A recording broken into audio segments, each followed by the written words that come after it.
আমি আপনাদেরকে একজন সফল ব্যক্তি সম্পর্কে বলতেছি। জুলাইবিস রাদিয়াল্লাহু আনহু ছিলেন কালো মানুষ। কেমন? একটু কালো, খুব উচ্চ বংশের না, খুব সুদর্শন না, খুব লম্বা না, খাটো টাইপের মানুষ, একটু বেটে টাইপের মানুষ। টাকা পয়সা একদমই নাই, একদমই টাকা পয়সা নাই, বংশমর্যাদা এই সব দিক থেকে তাকে আন্ডার স্টিমেট করা হয়। এমনকি ফিজিক্যাল স্ট্রাকচারও তারা আমাদের অনেকের মধ্যে সুদর্শন। তার অবস্থা কেমন? নবী সাল্লাল্লাহু আলাইহি ওয়াসাল্লামের সাহাবীরা অন্য হাদিস থেকে বলেছেন যে নবী সাল্লাল্লাহু আলাইহি ওয়াসাল্লাম মসজিদে যেতেন, মদিনা মসজিদ নববীতে যেতেন, রাস্তার পাশে তিনি পড়ে থাকতেন। ধরেন আমরা মসজিদে হেঁটে আসতেছি, রাস্তার পাশে একজন বসে আছেন, গায়ের জামা কাপড় খুব একটা নতুন আছে না, তাসবিহ নিয়ে জিকির করতেছেন, আপনি কি খুব ফোকাস করবেন তার দিকে? করবেন না। কিন্তু মানুষ তার দিকে ফোকাস করে না খুব একটা, যাওয়া আসা করে, সে পড়ে থাকে। কেউ খাবার দিলে খায়, না দিলে খায় না, এইভাবেই তার দিন যাচ্ছে। কোথাকার ঘটনা এটা? মদিনায়, হিজরতের পরের ঘটনা। সাহাবীর নাম জুলাইবিস রাদিয়াল্লাহু আনহু। খুব উচ্চ বংশের না, অর্থবিত্ত নাই। বারবার বলছি, আমি রিপিট করতেছি কেন? বিকজ এটা আপনাদের সাথে অনেক অনেক মানে সাইকোলজিক্যালি মিলবে বিষয়টা অনেকের সাথে, এবং এটা আমাদের খুব ভালো করে জানাও দরকার আছে। তো একদিন নবী সাল্লাল্লাহু আলাইহি ওয়াসাল্লাম তাকে বললেন যাওয়ার সময়, হে জুলাইবিস তুমি কি বিয়ে করবা? খুব মজার আলোচনা না এটা আমাদের কাছে, অনেকের কাছেই। হে জুলাইবিস তুমি কি বিয়ে করবা না? প্রশ্নটা এরকম ছিল, হে জুলাইবিস তুমি কি বিয়ে করবা না? তুমি তো আকাশ থেকে বললেন, ইয়া রাসূলুল্লাহ আমাকে কে বিয়ে করবে?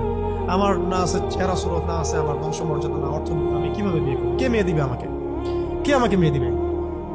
তো ওদিন নবী সাল্লাল্লাহু আলাইহি ওয়াসাল্লাম চলে গেলেন, কিছু বললেন না। পরের দিন আবার বললেন, ইয়া জুলাইবিস আলা তাতাযাওয়াজ তুমি কি বিয়ে করবা না? একই উত্তর, ইয়া রাসূলুল্লাহ আপনি গতকালকে এক কথা বললেন, আবার বলতেছেন বিয়ে করবেন, আমাকে কে বিয়ে করবে? তৃতীয় দিন নবী সাল্লাল্লাহু আলাইহি ওয়াসাল্লাম আবার বলেন, আলা তাতাযাওয়াজ ইয়া জুলাইবিস তুমি কি বিয়ে করবে না হে জুলাইবিস? তিনি এবার বলছেন, আপনি কি আমার সাথে রসিকতা করতেছেন? আমাকে কে বিয়ে করবে? তো নবী সাল্লাল্লাহু আলাইহি ওয়াসাল্লাম বললেন যে অমুক আনসারী সাহাবীর বাসায় যাও। অমুক আনসারী সাহাবীর বাসায়, আনসারী সাহাবী কারা? যারা মুহাজির সাহাবীদেরকে আশ্রয় দিয়েছেন। অমুক আনসারী সাহাবীর বাসায় যাও, সেখানে একজন বিবাহযোগ্য নারী আছে, মেয়ে আছে, তাকে গিয়ে বলো যে আমি রাসূল সাল্লাল্লাহু আলাইহি ওয়াসাল্লামের পক্ষ থেকে আমার বিয়ের প্রস্তাব নিয়ে আসছি। তিনি গেলেন, যাওয়ার পরে বললেন যে আমাকে প্রস্তাব সহ পাঠানো হয়েছে। মেয়ের বাবা আর মায়ের রিয়াকশন ছিল অনেকটা সাধারণত যা হয় তেমন আর কি। তুমি বিয়ের প্রস্তাব নিয়ে আসছো, তুমি কি খাওয়াবা মেয়েকে? কোথায় রাখবা? তোমার তো নিজের কোনো থাকার জায়গা নাই। প্রশ্ন কিন্তু যৌক্তিক কি? আমি মেয়ের তো বাবা, আমিও তো এই প্রশ্ন করবো নাকি? প্রশ্ন করবেন না? আপনার মেয়ে থাকলে এভাবে প্রশ্ন করবেন তো? তারাও সেই প্রশ্ন করলেন, এমনকি এক পর্যায়ে রিফিউজ করে দেওয়া হলো, না এটা অসম্ভব। এই কথাগুলো, কনভারসেশনগুলো ভিতর থেকে শুনছিলেন সেই মেয়ে নিজেই, আনসারী সাহাবী, মদিনার আনসারী মেয়েরা কিন্তু অনেক সুদর্শন, তৎকালীন সময়ের কাছে উচ্চ বংশের সুদর্শন, খুবই ইলেমওয়ালা হতেন তারা, হিপস ক্ষমতা খুব থাকতো, খুবই জজবাওয়ালা, মানে জিহাদের মাঠে একদম যুদ্ধ করেছেন তারা, একদম নবী সাল্লাল্লাহু আলাইহি ওয়াসাল্লামের আশেপাশে ছিলেন। উহুদের সময় একজন আনসারী সাহাবী ছিলেন, মহিলা সাহাবী, উম্মে আমারা তীর ছুঁড়েছেন নবী সাল্লাল্লাহু আলাইহি ওয়াসাল্লামের পাশে। তো ওনারা কিন্তু খুবই গায়রতওয়ালা মানুষ। তিনি বলছেন, হে আমার বাবা মা, এই প্রস্তাব কে পাঠিয়েছেন? নবী সাল্লাল্লাহু আলাইহি ওয়াসাল্লাম। যে প্রস্তাব রাসূল পাঠিয়েছেন সেটাকে কিভাবে তোমরা ডিনাই করো? আমি জুলাইবিসকে বিয়ে করবো। কে বলছেন এটা? আপনি পুরো সিস্টেম খুঁজে এরকম একটা আনসারী সাহাবীর মতো মেয়ে আমাকে দিতে পারবেন? ইল্লা মাশাআল্লাহ, হইতে পারে ইল্লা মাশাআল্লাহ। তো ওই মেয়ে নারী সাহাবী, তিনি রাজি হলেন। এবার শোনেন, এবার বিয়েও হলো, মাশাআল্লাহ, বাসর হলো, এবং সকালবেলা আওয়াজ হচ্ছে, মদিনার চারপাশে এলান হচ্ছে যে হে মুসলিমরা সবাই বের হও, ইহুদিদের সাথে যুদ্ধে আমাদেরকে খায়বারে যেতে হবে। ইহুদিদের সাথে যুদ্ধে আমাদেরকে খায়বার আক্রমণ করতে হবে। নবী সাল্লাল্লাহু আলাইহি ওয়াসাল্লাম তোমাদেরকে আদেশ করেছেন। এটা কিন্তু হুদাইবিয়া সন্ধির পরের ঘটনা।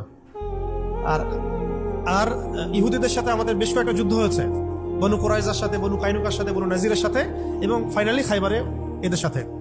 তো জুলাইবিস রাদিয়াল্লাহু আনহু বের হয়ে গেলেন যুদ্ধের জন্য, এবং খায়বারে যুদ্ধ হলো, খায়বার অবরোধ করা হলো, এবং খায়বার যুদ্ধের বিশাল হিস্ট্রি আছে, আপনারা পড়ে নিয়েন, লম্বা কথা। এই খায়বার দুর্গ জয় হয়, এবং এই দুর্গ পুরো জয় করতে, সবগুলো দুর্গ জয় করতে মোট 12 থেকে 16 জন মুসলিম সাহাবী শহীদ।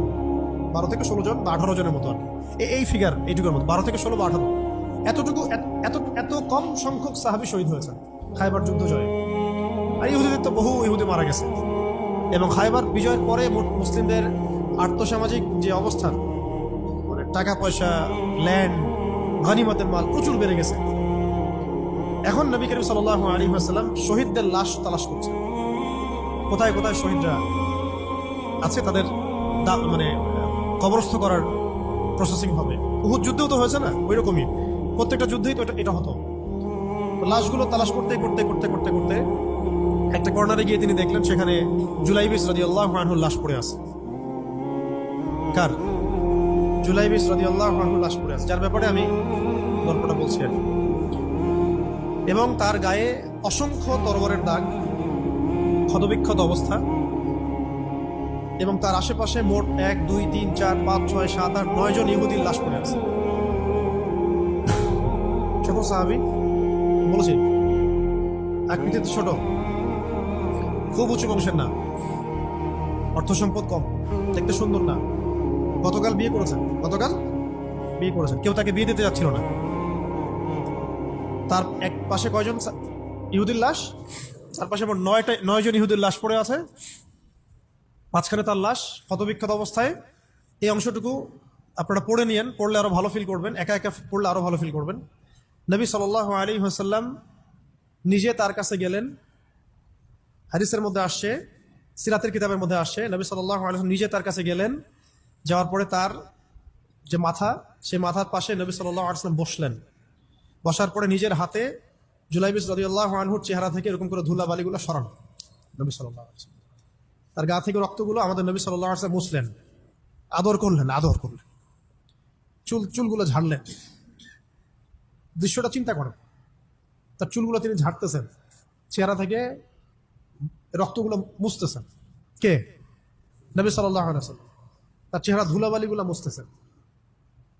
নিজের এই পায়ের মধ্যে, উরুর মধ্যে তার মাথাটাকে নিয়ে এসে রাখলেন নবী সাল্লাল্লাহু আলাইহি ওয়াসাল্লাম।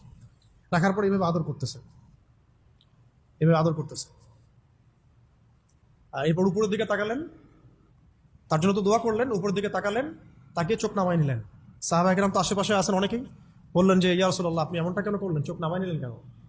তখন তিনি বললেন যে আমি দেখলাম যে জান্নাতের হুরদের মধ্যে অসংখ্য হুর ছুটে আসতেছে, কে জুলাইবিসকে আগে বরণ করবে তার জন্য।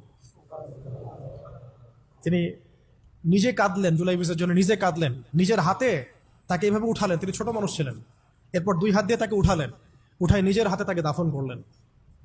দাফন করার পরে তিনি বললেন, ইয়া জুলাইবিস, আনতা মিন্নি ওয়া আনা মিনক, তুমি আমার অংশ, আমি তোমার।